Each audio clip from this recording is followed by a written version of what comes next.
开斋节期间互相走访的传统，在当地被称为三九，在居港依然得以延续。开斋节第3天，来自不同背景的民众，包括华裔群体，齐聚Habib Qasim Abdullah Al-Kaf 的住所进行走访联谊。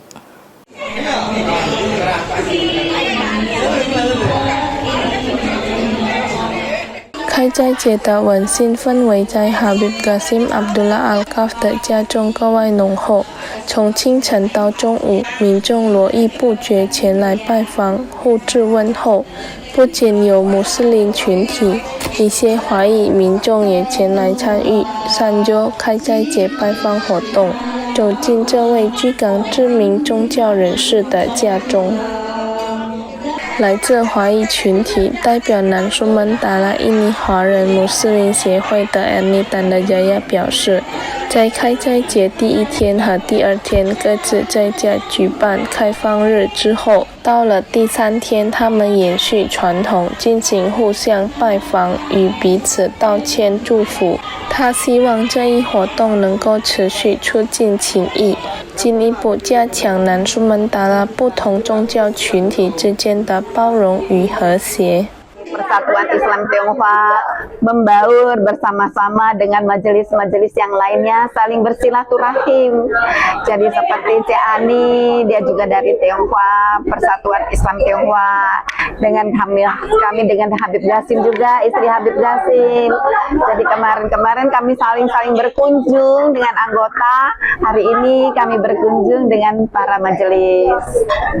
Hari di rumah Cece juga ada keluarga yang belum Muslim, semuanya ikut merayakannya di rumah kami. Alhamdulillah.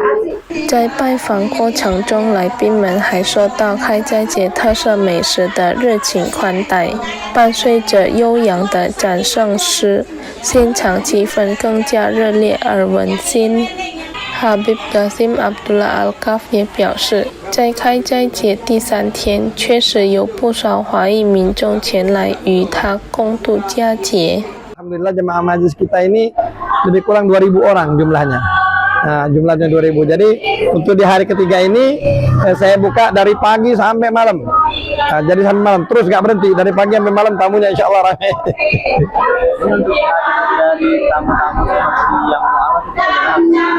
Ya, ada sebagian mereka ada yang mu'alaf karena di jemaah majlis kita kebetulan mu'alafnya yang luar biasa. Jadi kalau kebanyakan mu'alaf yang kita santunin, ini mu'alafnya nyantunin. Subhanallah. 通过三九这一传统，开斋节不仅成为走亲访友的时刻，也进一步促进了社会中跨文化、跨宗教的团结与和谐。